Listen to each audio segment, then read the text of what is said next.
Hello everybody, we're back here at Max's Garage Mahal, and it looks like we received a package today while we were in the office, and it looks like we have a pair of tires here. Let's see what they look like here. Alright, well, I believe these have come from Mass Depot, and they're the MASSFX. Yes, they did. They come right here from, let's see if we can get that, Mass Depot. 4500 Dolphin Drive, Neosho, Missouri. Thank you, Mass Depot, for the MASSFX tires that we're going to try in the, we're going to do a little test review for the Hustler Raptor SD60, and we'll get these things opened up here just a moment, see what these things look like in person. They look super aggressive on the site. And let's pop these things open here. Just see if we can get this thing where you can see them. So, hang on a second. Well, I need to sharpen this knife, don't I? Don't want to cut those tires in two either. That'd be bad. Alright, so y'all are getting this live, basically, uncut. So, here you go. Man, take a look at these things. Now, that is an aggressive looking tire. So what do y'all think about that? Man, that sucker looks good. So let's take them in here and set them right next to the mower. Take one. These things are really heavy. These are 6-ply tires, and for any of you guys that are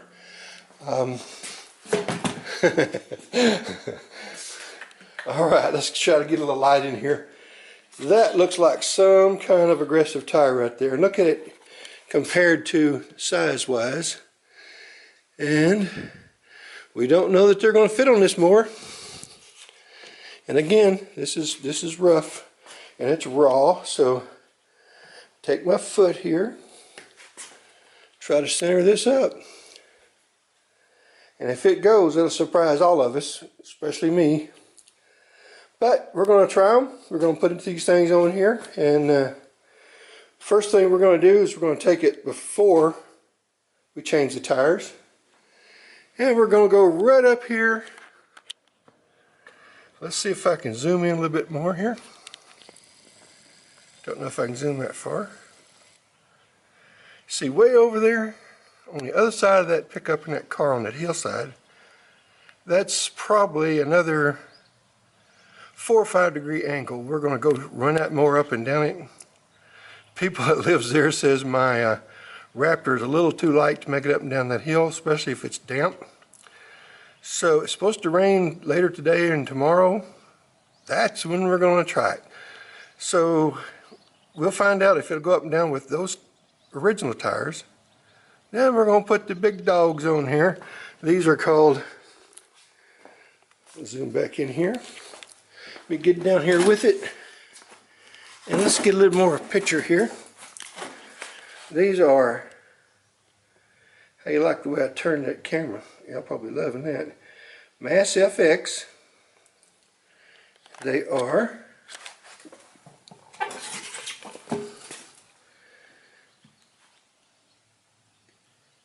AT23 by 1100 by 10 10-inch wheels. These are not for highway service. These are ATV UTV tire. And I'm telling you right now, check this lug out here. It's as deep as my finger, guys. Let me zoom back out here. Check this out. Can you see that? That lug is as tall as my first knuckle on my finger. That's got to be a good 5/8 an inch, maybe a little higher. So we're going to give this thing a shot, see how it does, and I believe these are going to be some really, really great tires. So we'll come back to you as soon as we have more footage. Thank you so far. Does anybody see anything wrong with this picture? Well, let's see. Here we go. I believe the fender mount is slightly inside the lugs there. I believe we're in trouble. So what we're going to do is, you see that bolt right there? We're going to take that bolt loose. And there's another bolt way down in there somewhere. I don't know if I can be able to get where you can see it or not. But we're going to take this fender brace that goes from here over to there and up underneath that fender, and it has a bolt that holds the fender right out here, as you can see with one of my fender washers on it. Then of course the fender also has a bolt there, bolt here, bolt there. On my fenders, and this one will have, there will be 2 bolts there and 2 bolts here. And I will show you real quickly what I'm talking about. As you can see, this one has 2 bolt holes. Actually it has 3, and the other one, the third one, is for the brace that goes in here for the seat lift shock. And as you can see here, it's 2 here, so I have an inner and outer. That way the fender is very well braced. So here's the problem. At this time, the fender brace is the problem, as well as you can see, the tire and the tank have become one. And that's because, real quickly, let me grab the other tire and I'll just show you what the tire that came off of it looks like relative to the new tire. So this should give you an idea how much land speed we're going to get out of this thing. You're talking about, well, let's see here. I'll tell you what, you see that right there? That'll give us a better idea. The old Max's Garage Mahal, everyone ought to have one of these things. Max's Garage Mahal 25-foot tape measure. Aren't they lovely? Let's see. So that is, actually what has happened here is it was supposed to be 3 inches taller, and it's closer to 4.5. And that's because the center of the tire is a little rounder than this. This is very flat the way it's made, and this has a little grow to it because that tire probably could have used a 10-inch wide rim, and the rims that come on these things are 8 inches wide. So if I had a 10-inch wide rim, anybody out there wants to send me a pair of 10-inch by 10-inch rims with a 4-bolt pattern that fits the Hydro Gear wheel motors, I'll be more than happy to take them, and I'll give you credit for them and let you be involved in our world land speed record attempt. But here's what we're going to have to do, guys. We're going to, even with this bulge in this tire, which you can see here, it's a little bit of a bulge, and that's normal for most tires anyway, so that is not a big thing. That'll just give us a little lower numerical gear ratio, which will give us more speed. And we're fine with that. So we're going to have to take that bolt loose. Also, we're going to have to take the starter solenoid loose, which is mounted to the fuel cell mount. And we're going to take that bolt right in there loose, way back there if you can see it, on both sides. And we're going to have to lift it. Now that may mean we have to move our fuse block, and that's so pretty. I sure hate to do that, but at the same time I do not want that fuse block in this fuel cell making contact. That would certainly be a no-no. So once we get this thing raised up to where we no longer have any tire clearance problems, if we cannot use these tires, I'm in conversations with, let me get you a brand here. I'm sorry, but this is going to be upside down, but tell you what, I'm going to spell that for you.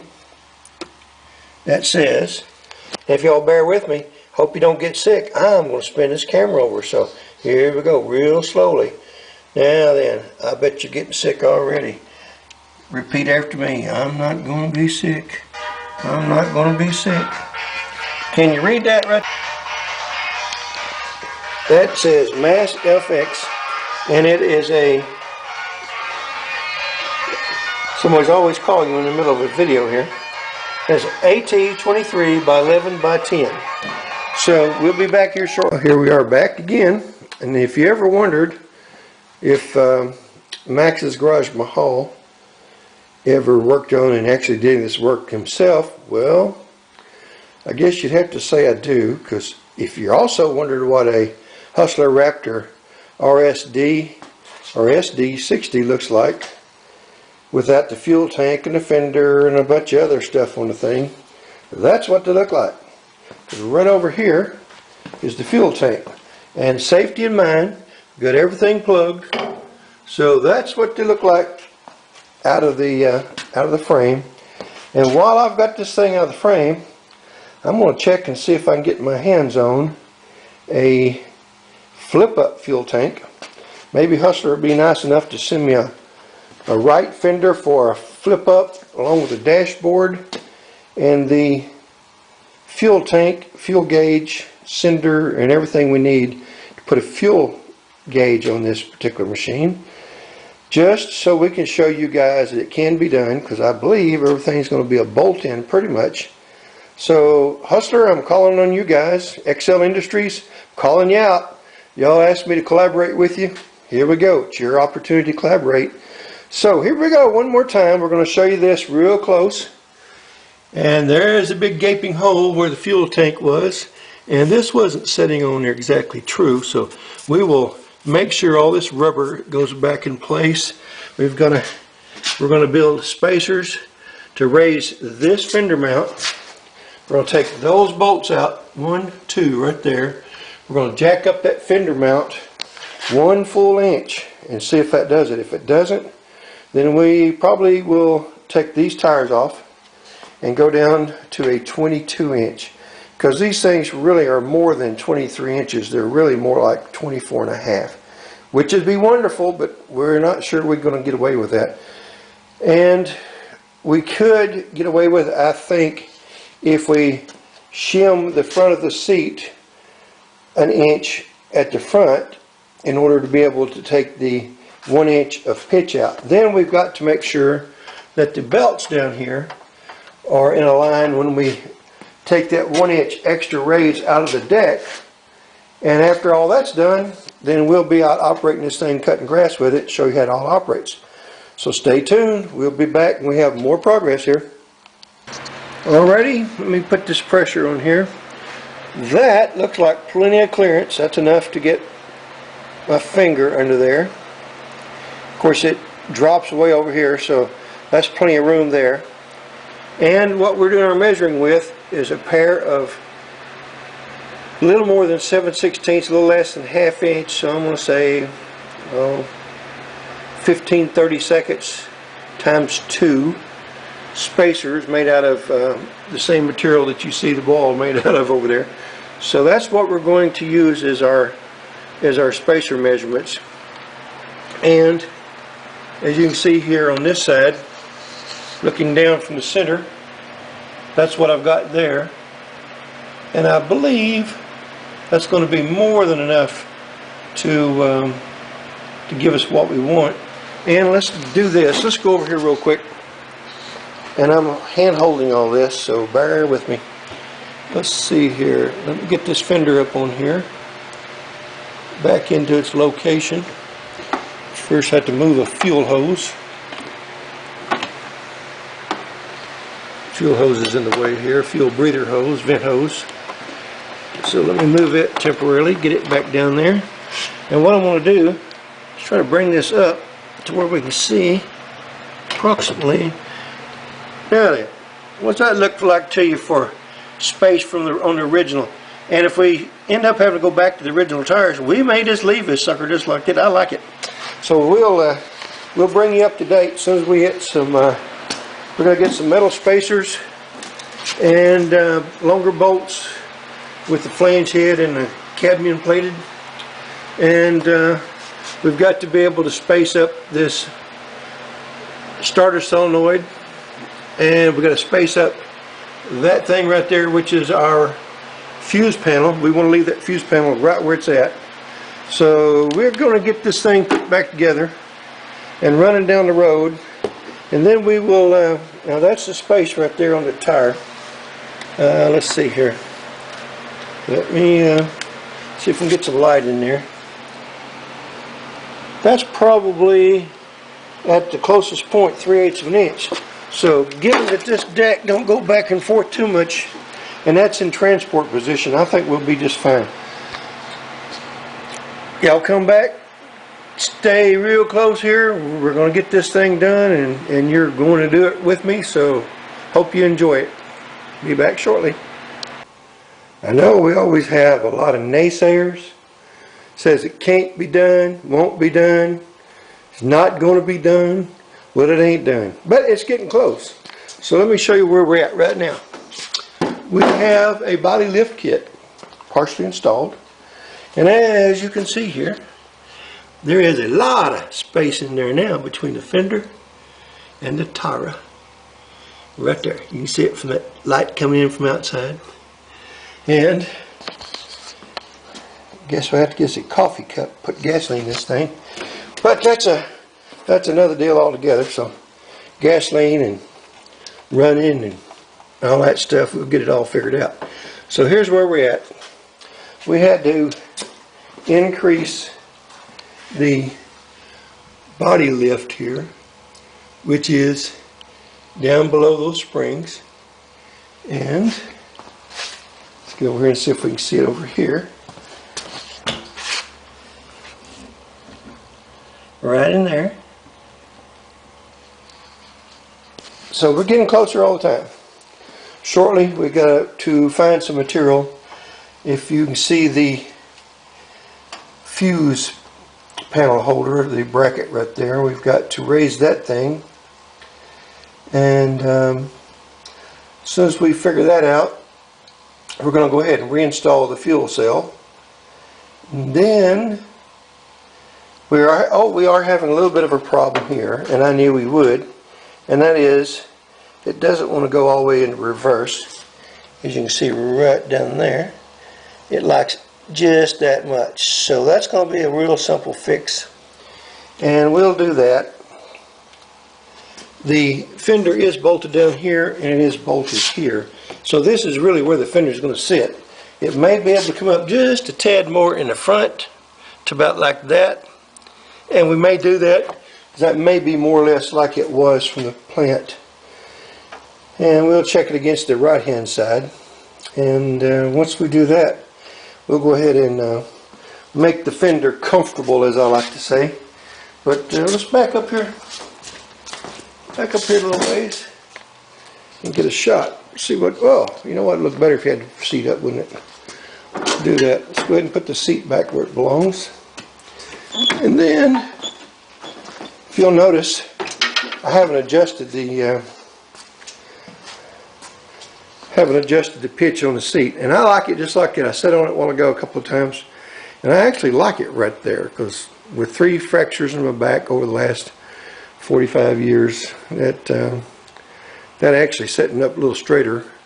It still has a little lean back to it. We may just leave it like that, and if it feels good when we're operating it, now that's going to be the new home. But that's what she's going to look like with them humongous 24-inch tall tires. There are 23 by 11 by 10. 10 is the diameter of the wheel. And the tires, by the time you include, and I know this is in the earlier part of the video, by the time you include that radius that sticks out in the center of the tire, this thing is right at 24.5 inches tall. So we ought to be able to get, let's see, I don't remember what the rollout was on the original. It's 20 inches, so that was like 62 inches, something like that. Pi times 20, and pi times 24.5. That's going to be somewhere in the neighborhood of around 89, 88, 89 inches. So ground speed, look out, here we come. Alright, ladies and gentlemen, this is not done. We'll be back in the next segment.